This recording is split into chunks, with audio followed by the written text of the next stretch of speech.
Dobrodošli v današnjem pogovoru. Tokratna tema bo tekla o percepciji znamk. Zakaj je pomembna, kako jo razumeti in zakaj je to najboljša strateška osnova pri upravljanju znamk. Pri nas s študijami percepcije upravljamo in delujemo že 25 let ali plus. V tem času smo jih na slovenskem trgu izvedli okoli 100. Tudi na trgih nekdanje Jugoslavije, se pravi Adriatic regija, še več, celo Nizozemska in Mehika. In Mitja, ti si idejni oče te študije. Kaj te je sploh pripeljalo do tega področja in kako se je to začelo? Veš, berem seveda in bral sem veliko literature in nekega dne sem naletel na članek ugledne branding strokovnjakinje, profesorice Susan Fournier, ki je v enem stavku rekla približno takole: znamka nima objektivnega obstoja, znamka je zgolj in samo zbir percepcij, ki jih v glavah nosijo potrošniki. In to je na koncu koncev me preganjalo tako dolgo, da smo pravzaprav formirali, naredili koncept in pripeljali do prve študije percepcije, davnega leta 2000 nekaj. In od takrat pa se je ta model razvijal in danes je nam to nepogrešljivo orodje pri vsakodnevnem delu, ne. Zdaj, ko govorimo o našem modelu študije percepcije, je ključno nekaj, kar ponavadi znamke oziroma sogovornika na drugi strani preseneti, in to je, da mi delamo na relativno majhnem vzorcu tistega, kar ponavadi raziskovalne agencije menijo, da je reprezentativni vzorec. In to marsikoga preseneti. Zakaj je ta vzorec lahko manjši?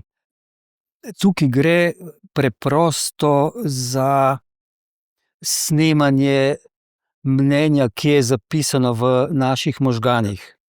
In že po 80 anketah, treba je poudariti, da je vzorec nekoliko specifično treba postaviti.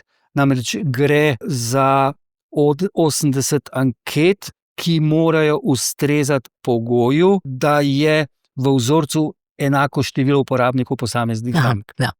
In pri tako majhnem vzorcu že dobiš osnovno percepcijsko sliko na nivoju potrošnikov. Če pa seveda se želiš bolj poglobiti, in pomembno je, da se vendarle poglobiš tudi v percepcije, ki jih v glavah nosijo porabniki, potem je treba ta vzorec nekoliko povečati, ampak še vedno govorimo o vzorcu, ki jaz mislim, da v nobenem primeru ni presegal 350-400 respondentov, kar je relativno mala številka.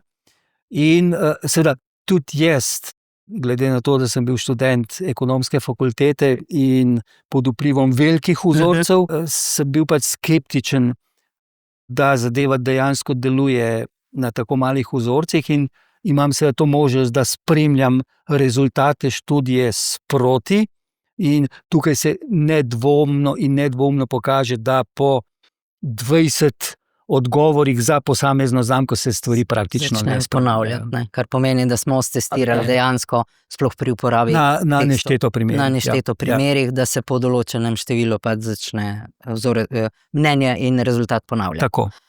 Zdaj, dejstvo je, da mi takrat, x let nazaj, smo bili prvi, ko se je razvila in primerjeno študije percepcije v Sloveniji.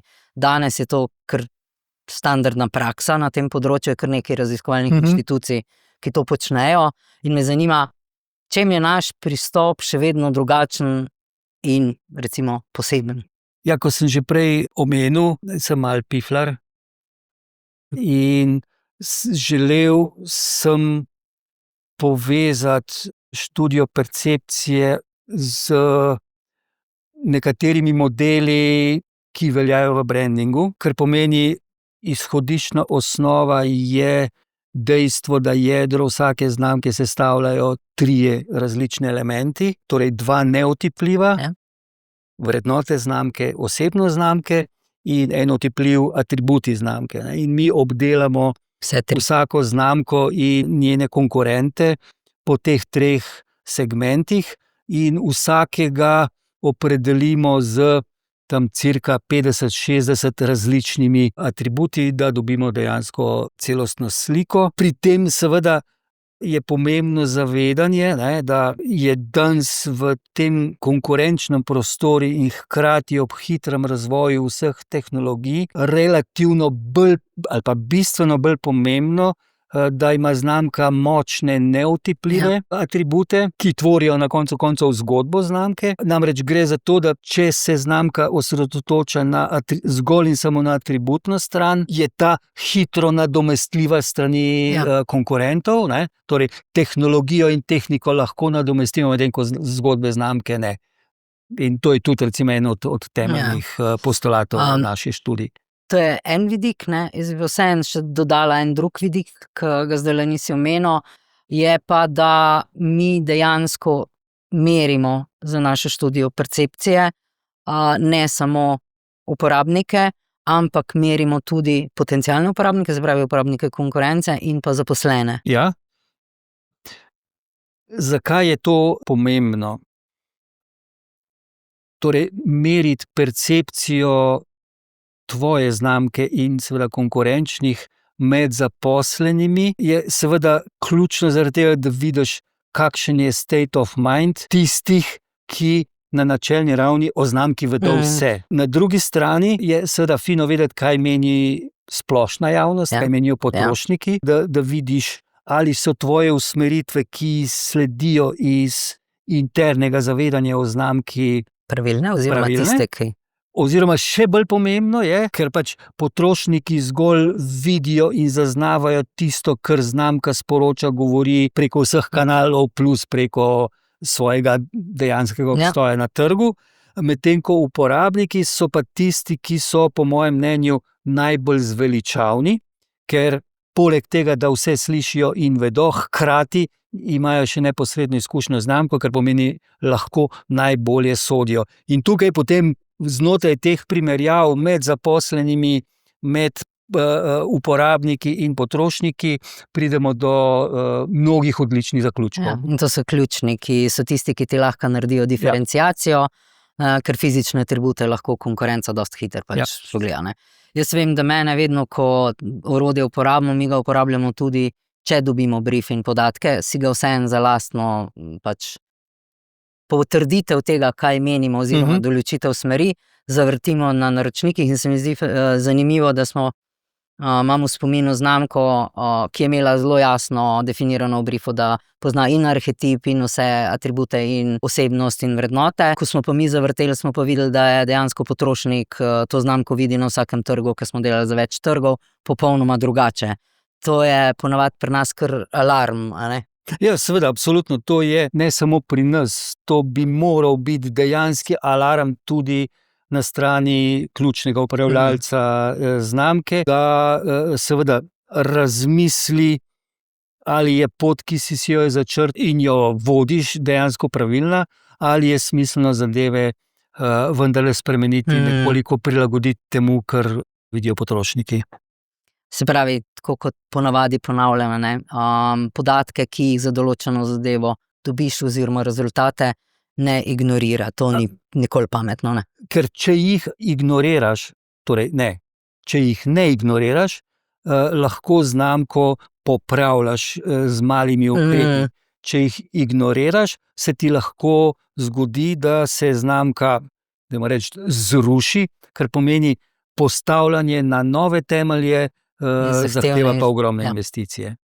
Plus energije, plus časa. Seveda. Se pravi, vrniti znamko nazaj. In zdaj verjetno, glede na to, da si okrog 100 znamk za študijo percepcije obdelal in to, imaš v glavi sigurno nek primer, kjer se je kakšna razpokica pojavila, pa bi jo bilo super. Ja, vsekakor zanimiv primer se mi je zgodil v praksi pred mnogimi leti. Namreč, ko smo merili za svojo znamko, torej za znamko, ki smo jo soupravljali, smo merili tudi percepcije konkurentov. In na tem trgu, kjer je naša znamka delovala, je bila znamka, ki je bila izjemno močna, tržni vodja z ogromnim tržnim deležem in prav spomnim se v poročilu tisto prvo leto, ko je znamka kraljevala na trgu, sem zapisal, da ta konkurent je pa unbeatable. Nepremagljiv. No, ampak vendarle, ne, čez 2 leti, ko smo ponovili študijo percepcije, sem opazil, da se pri tej veliki znamki določene razpokice pojavljajo, namreč spremenili so strategijo in taktiko komunikacij. Prej so delovali z močno krovno znamko, pod katero so postavljali posamezne izdelčne skupine. In to je vodilo do tega, da je pač znamka bila pozicionirana izjemno močno. Potem so se pa odločili za strategijo disperzije in so vsako izdelčno skupino vzeli kot praktično samostojno znamko in so začeli razdrobili komunikacije. In v 5 letih je na percepcijski ravni znamka dobesedno razpadla, potrošniki niso imeli več predstave, kaj pomeni, niti na atributni, še manj na vrednotni strani, in rezultat po 10 letih je bil, da se jim je tržni delež ne samo razpolovil, ampak padel iz nekih 25% pod 10%. To je res hud padec. Ne? Hud padec, in če bi ignorirali razpokice, če bi se zavedali, da imajo razpokice, bi seveda lahko ustrezno reagirali. Se pravi, dejansko, če lahko samo povzete, ko ti vidiš percepcijo, je fino, da jo spremljaš, ne? In ko vidiš, da se ti nekaj spreminja, ne ignorirati, ne? Ker lahko privede do padca. In če pa ti te, rečemo, kot si rekel, razpoke, sproti upravljaš in fine-tunaš tvojo strategijo, potem dejansko odreagiraš lahko pravočasno, ker se ti to kaže vnaprej. Ne? Imam še en malce starejši, pa vendarle zanimiv case. Vsi vemo, da je Nokia razpadla. Ni imela samo razpoke, ampak imela orang razpad. In ujel sem en članek, ne morem reči v naši terminologiji, člana uprave Nokie, ki je povedal nekako tako, da je njihova ključna napaka bila v tem, da niso spremljali, kakšna je percepcija Nokie na trgu, ampak so delovali zgolj in samo na tem, da so bili pravzaprav zaverovani sami vase in v svoje vedenje in poznavanje znamke. In če bi se zavedali, da je prihajalo do razpada na nivoju percepcij na trgu, bi verjetno Nokio v pravem trenutku še lahko rešili. No, pa na percepciji se vsekakor poznajo zadeve prej, kot pa na poslovnih rezultatih. Absolutno. Ker se te razpoke v percepciji začnejo kazati še, ko tvoja prodaja kaže dobro, in si lahko zaveden, ne, pod tem pretvezo tega poslovno-prodajnega uspeha. In če tukaj malo si nepreviden in pač malo ne spremljaš tega in ne vključuješ v strategijo ves čas, ne, in to zopet na vseh 3 ključnih, ker tudi konkurenti so pomembni, kaj tle počnejo, kako njih percipirajo, ali vstopajo v tvoj teritorij ali ne, je torej nauk jasen, ne, spremljaj percepcijo ves čas. Ja, in to v vseh 3 skupinah, ker se pogosto dogaja, da imajo dejansko zaposleni idealizirajo svojo sliko, potrošniki, tako kot sem že rekel, prepoznajo tisto, kar vidijo in slišijo, medtem ko zakon za znamko so njeni zvesti uporabniki in pomembno je, da pač dobimo in se zavedamo, kakšne so njihove percepcije. Jaz se spomnim enega zanimivega primera ravno na tem področju, ko se je merila percepcija in je bila blazno dobri rezultati med zaposlenimi, ki upravljajo znamko in ki živijo z njo, in pa med uporabniki. Doživljali so jo skoraj identično in enako pozitivno, ampak ko so pa pogledali na trg, vsi ostali praktično v tej znamki niso imeli pojma oziroma nobene predstave. Ne. Tu se je začel kazati problem, ker so znamko kupovali izključno že obstoječi uporabniki, novih pa ni bilo. Ja, izjemno cute primer, kjer seveda smo na podlagi analize te stvari ugotovili in seveda analiza je jasno pokazala, da je ključna težava v njihovi komunikaciji, da nimajo fokusa na prave ciljne skupine, da nimajo fokusa na prave atribute, vrednote in ostale elemente znamke.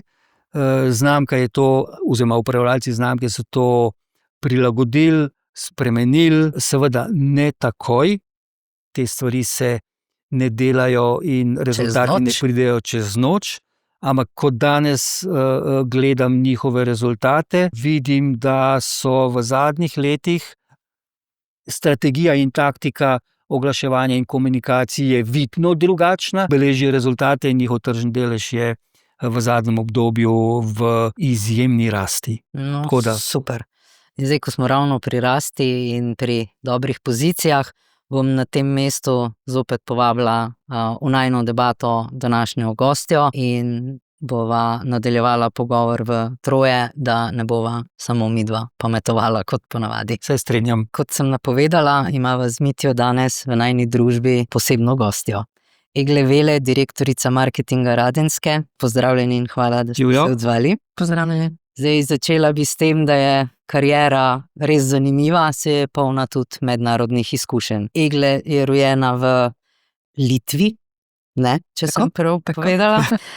Poslovno pot ste začeli na Nestleju na Češkem, nadaljevali v Kofoli, v Radenski pa v tej vlogi od leta 2015. Kar pomeni, da pod vodenjem se v Radenski razvijajo znamke na Sloveniji Radenska Ora in Pepsi in pa Radenska Studena in Lipički Studenac na Hrvaškem. Zdaj, upravljanje Radenske tudi po portfoliju in vsem je kar zahteven zalogaj. Gre za znamko tudi za nas Slovence, ki jo tretiramo kot domačo, ampak je že vrsto let v lasti tujih lastnikov. Ponavadi malo potrošniki se poigravamo, pa Slovenci radi s tem, da se marsikje tovrstne zgodbe, ko se znamka proda v tuje roke, končajo slabo, ampak pri Radenski je ta zgodba drugačna in pa znamka ostaja zelo močna in uspešno raste tudi v tujini. Tako da hvala za družbo in jaz sva zelo vesela, da bova imela možnost se malo pogovoriti o upravljanju znamke Radenska. Ja, mogoče še moj vidik. Z Egle sodelujeva že kar nekaj let, vedno in predvsem na področju študije percepcije znamk. Začeli smo na Hrvaškem, studio Lipičkega Studenca, nadaljevali z Oro v Sloveniji. Zadnji komplet raziskav je bil povezan z znamkama Radenska in Radenska Naturel v Sloveniji in Radenska na Hrvaškem.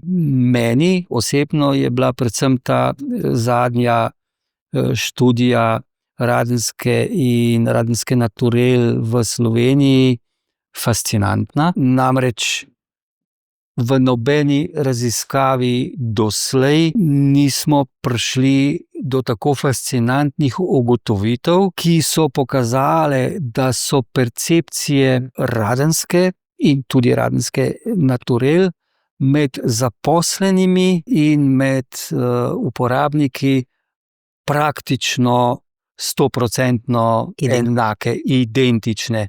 V osnovi govori o tem, da Egle s svojim timom in širše, pravzaprav praktično z vsemi deležniki v Radenski,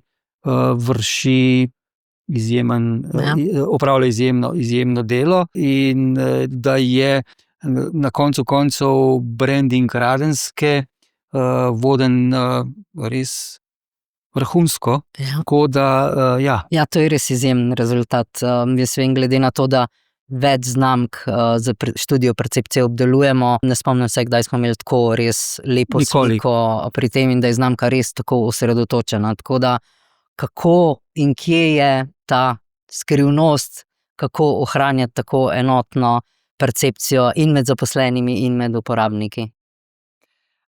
Tako da še enkrat živijo Saša, živijo Mitja. Hvala lepa za povabilo danes in tudi za prijazno predstavitev. Študija percepcije je nam pokazala, da tradicija, stabilnost, družabnost, družbena odgovornost, skrb za okolje, odličnost, srečnost, pripadnost, družini prijazna, blagovna znamka in zaupanja vredna znamka so tudi najmočnejše karakteristike, ki jih s našo blagovno znamko povezujejo zunajni potrošniki. Iste oziroma zelo podobne karakteristike so zasidrane tudi v dolgoročno vizijo znamke. In skozi leta so postali, lahko rečem, del kulture podjetja. Mi tisti, ki delamo za Radensko, s Radensko živimo vsak dan. Je to naš posel, ampak je to tudi naša znamka. Teh razlogov, zakaj ljudje znotraj firme vidijo blagovno znamko isto kot zunanji potrošniki, si mislim, že je nekoliko. En izmed njih je, da blagovna znamka Radenska je zelo intenzivno vpeta v interno komunikacijo znotraj podjetja, ki poteka po naših posebnih komunikacijskih kanalih, ki poteka na delavnicah, uradnih dogodkih in neuradnih druženjih. Če lahko dam en zelo preprost primer, v očeh potrošnikov si želimo biti znamka, ki skrbi za naravo. Zato že 6. leto napored posadimo 10.000 dreves v Sloveniji in tako tudi na Hrvaškem. Zato naredimo tudi zunajno kampanjo. Hkrati pa zapustimo pisarne in stene proizvodnje in s ekipo se odpeljemo na teren, kjer del teh dreves posadimo s lastnimi rokami, skupaj povezani v naravi. Po delu še spijemo kakšno Radensko, pojemo kaj dobrega in se dobre volje odpeljemo domov. To so te trenutki, ki po mojem na najbolj naraven način brišejo meje med tem, kako se obnaša blagovna znamka tam zunaj in kako se obnaša znamka v firmi. Ena še zelo pomembna stvar, ki bi želela poudariti, je, da obraz Radenske se oblikoval skozi dolga leta. Saj gre za eno izmed najbolj starih, najstarejših znamk v Sloveniji. In tu veliko vlogo igra, po mojem mnenju, ena izmed najtežjih disciplin v marketingu oziroma v komunikaciji, in to konzistentnost skozi čas.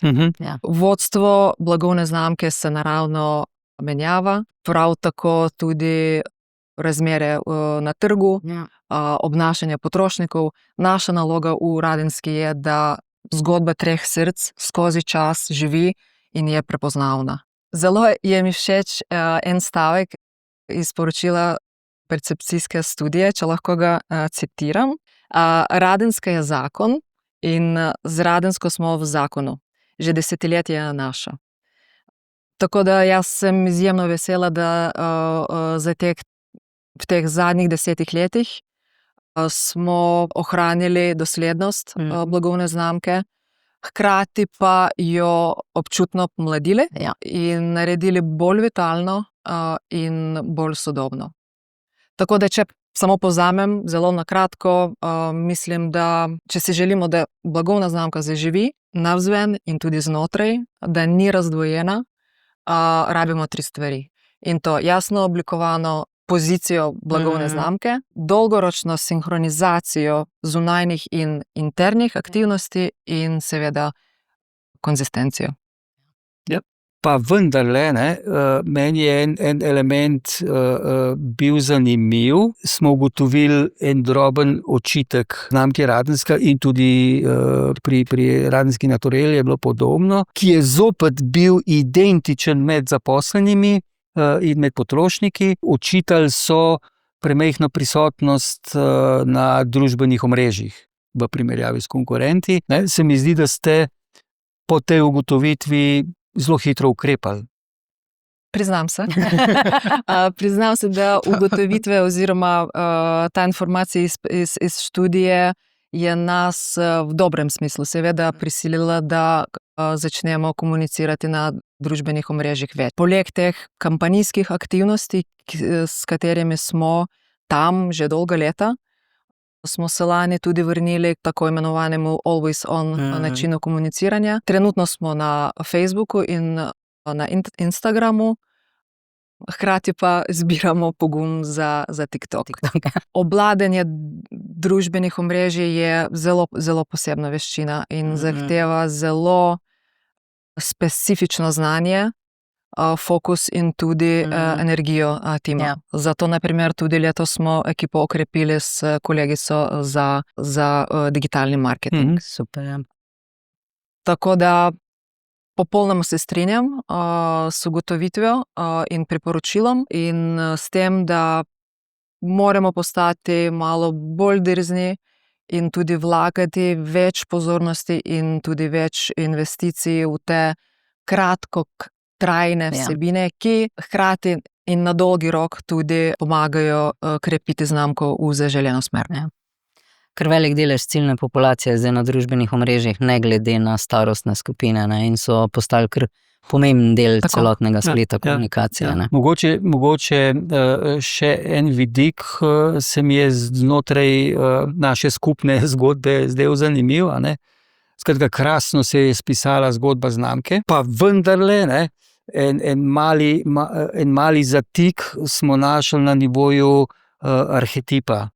Skratka, pogovarjali smo se o tem, vi ste imeli definiran svoj arhetip, na katerega ste tekli, rezultati so pa pokazali, da vas potrošniki na tej ravni vidijo nekoliko drugače. Ste tudi ta del upoštevali pri oblikovanju nove strategije oziroma rahlih revizij vaših strateških usmeritev? Tako. Mi smo naredili v bistvu temeljito revizijo pozicioniranja znamke. V tem trenutku smo imeli veliko podatkov iz več raziskav skozi čas in zato smo šli v bistvu preverjati vse plasti od otipljivih elementov znamke, elementov relativne prednosti pred konkurenco. Pregledali smo seveda ciljne skupine, tako imenovani reason to believe. Študija percepcije je nam potrdila veliko stvari, ki smo že imeli dobro zasidrane v poziciji znamke. Hkrati so odprli nekatera vprašanja, kot na primer temeljni arhetip znamke. In tu moram reči, da smo se odločili, da prisluhnimo priporočilom in smo to plast v positioningu znamke tudi ustrezno prilagodili. Mogoče še drug vidik. Pri Radenski Naturel smo odkrili morda kako malce večjo razpoko. Potrošniki in uporabniki so imeli kar nekaj očitkov, da je znamka s časom postala out, da se je nihče ne spomni iz oglaševanja, da je slabo prisotna na družbenih omrežjih. Mene je na koncu koncev fasciniralo, pač nisem del tima in imam pogled tudi zunaj. Imel sem občutek, da ste izjemno hitro reagirali in v 2 mesecih ste Radensko Naturel postavili nazaj v svet komunikacij in kako ste se tega lotili? Ja, Mitja, govoriš o kampanji Žejna življenja, ki smo jo lansirali v lanskem letu v mesecu junij. Pravzaprav priprave za to kampanjo so že potekali nekaj mesecev pred tem, ko smo dobili poročilo. Saj smo se zavedali, da moramo hitro ukrepati, ker znamka je dolgoročno stagnirala. In imeli smo v bistvu 3 cilje za to kampanjo in to dati prostor oziroma pokazati znamko v medijskem prostoru in v izjemno konkurenčni kategoriji, približati znamko mlajšim skupinam oziroma mladim odraslim in tudi še enkrat prezentirati kakovost in plemenitost mineralne vode Radenska Naturel. In ugotovitve, o katerih si govoril ti, te študije so prišli zelo prav, ker še v procesu, v teku te priprave, še smo vedno imeli dovolj prostora, da te stvari v kampanji še bolj natančno opredelimo in zaostrimo. Se pravi, v pravem momentu, v pravem času. Tako. Zdaj, rezultate verjetno že imate, ne? Kakšni so bili pa rezultati? Po prvem balu kampanje, torej lani, je delež uporabe Radenske Naturel v kategoriji negaziranih vod se občutno povišal. Tudi smo zabeležili pozitiven premik v uporabniški strukturi, v smer mlajših uporabnikov.